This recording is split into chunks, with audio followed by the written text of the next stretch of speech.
Hi, everyone, and welcome to the fourth episode of the Free Sense podcast. And today we're doing something a bit different because we're cracking open the history book. And not only do I hope that it will help you learn something, but also I get to share a story that I've really enjoyed learning about over the last few years and now researching more in depth. And it's a tale of two designers who were later heralded as visionaries and how their solution not only helped catapult a typeface from the Swiss mountains to basically global recognition, but also how they changed a city and changed how people moved around. So without further ado, let's get into it.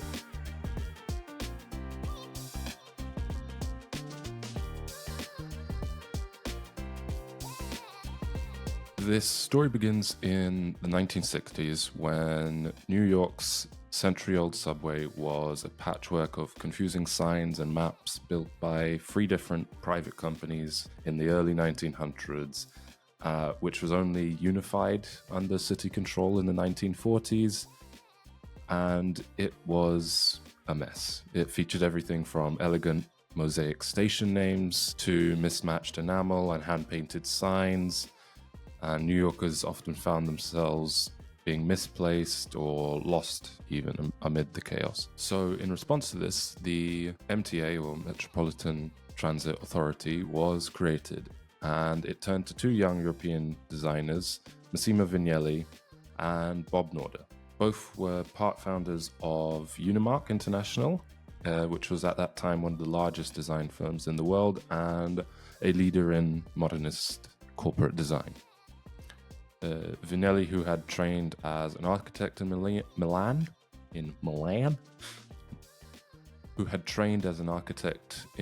had a deep belief in simplicity and discipline in his design. He famously said, "If you can design one thing, you can design everything." And one of his co-founders, Norder, was equally committed to rational systems. He had already gained recognition for his signage work with the Milan Metro, and his calm observational approach, which led to him spending long hours just simply watching how people interacted with spaces. And the company they helped create had a simple philosophy: design is one.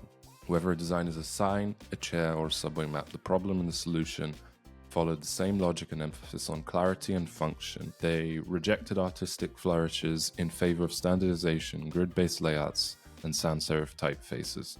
And by the mid-late 1960s, Unimark's modernist ethos and its affinity for clean and neutral type had made it a hallmark of many projects, using Helvetica as its signature font on many of these projects. Helvetica was a typeface that was on the rise, developed by Max Meidinger and Edward Hoffman as Neue Grotesk. It was later renamed to Helvetica and was embraced by the world as a critical part of the international Swiss style of the 1960s. And its neutral legible forms were chosen for many small companies that you may have heard of, like Lufthansa, Nestle, American Airlines, and many government agencies worldwide. The font's clean lines symbolize a new era of clarity and efficiency, but interestingly, New York Subway didn't initially adopt Helvetica.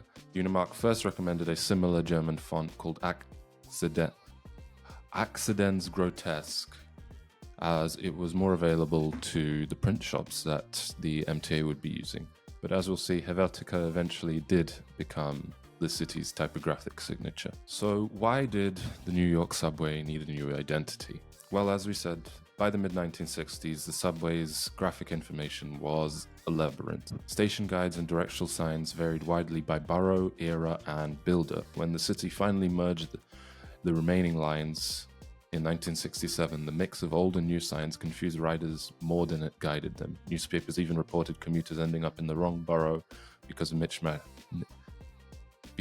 mismatched signs. In the face of this visual chaos, the MTA gave Unimark, and in turn Vignelli and Norder, a clear mission: create a clear, coherent visual language for the subway. And with this mission, their first step was research. Bob Norder spent days underground mapping passenger flows and noting where riders needed guidance.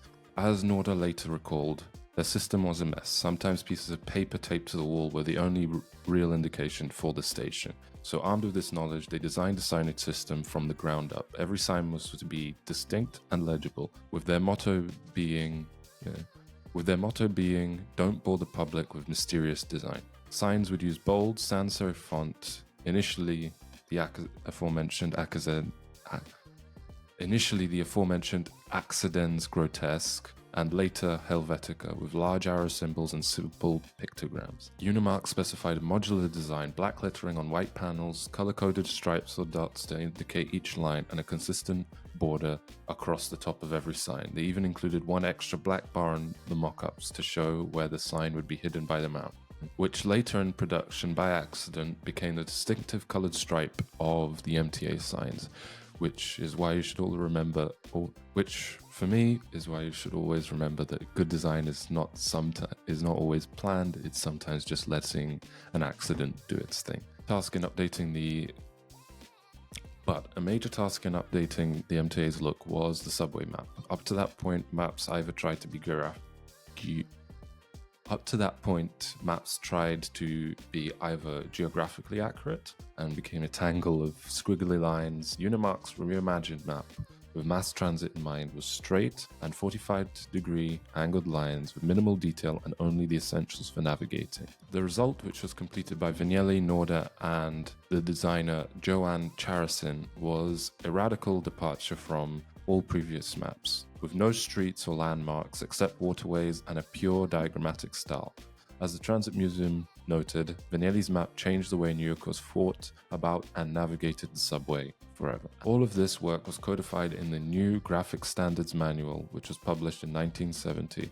The manual was exhaustive. Hundreds of pages specifying typeface weight, symbol geometry, arrow usage, and even sign mounting height. It mandated removal of all inconsistent old signs except the historic mosaics, so that new stations would have the unified look. Vignelli later summarized the goal succinctly: you want to go from point A to point B, period. And with the early 1970s rolling around, Unimark's signage and new map made their public debut. The New York Times quipped that the new map was trying to untangle a system that on paper often looks like a mass of spaghetti. The effect was a much more coherent subway identity and experience. Station signs everywhere shared the same black and white style, arrows and typography. Riders now saw color dots and circles, one per route, that matched the new map legend. The installations were gradual. Some early trial signs appeared around 1967, then more after the manual's release in early 1970s. With continued refinements throughout the decade. Importantly, Unimark's design provided a system rather than ad hoc fixes to the problem. By using templates and grids inspired by the Swiss international design movement, New York could add and replace signs quickly. However, in practice, many older signs with accidents grotesque remained in use throughout the 1980s, with only new signs following the standard Helvetica look. The long-term outcome was a radical transformation in how New Yorkers navigated the city. The 1972 Vignelli map, though itself was replaced by a more geographically faithful map in 1979, had set a new bar for clarity. The color dot route identification and the arrow-based station signs became a permanent part of the system's graphic DNA. Today, that look is nearly as iconic as the yellow taxi cabs or apartment blocks of the Bronx. Yeah. As for Helvetica's use in the subway system, even though Unimark had initially recommended Accidents Grotesque for the original menu, largely due to those aforementioned local sign shop constraints, by the early 1980s, Helvetica crept into the subway signage because its letter forms were crispier and better for reproduction. In 1989, Helvetica was officially declared the system's typeface. From then on, every new or replacement sign used it, with the famous Helvetica subway font. And Helvetica owes a lot to its earlier predecessor, Accidents Grotesque, and to Unimark for laying down the groundwork for its introduction. And even though Unimark had ceased to exist many years before this in 1977, the modernist visual language they created made the legacy of this project and Helvetica itself immense. The revised graphic standards manual in 1970 is now celebrated as a design classic, and Unimark's work exemplified the 1960s golden era of corporate identity, part of a wave that included designs for Lufthansa, IBM, and the US Postal Service, and many more. And Helvetica, as we all know, went on to rule design for many more years. So next time you're in New York and didn't end up in New Jersey by accident, remember that you have Massimo, Bob, Helvetica, and many others to thank for this. I hope you enjoyed this kind of episode. I wanted to test this kind of more script-based style and see what you guys think of it, if you like it. So please leave a comment down below and stay tuned for the next episode.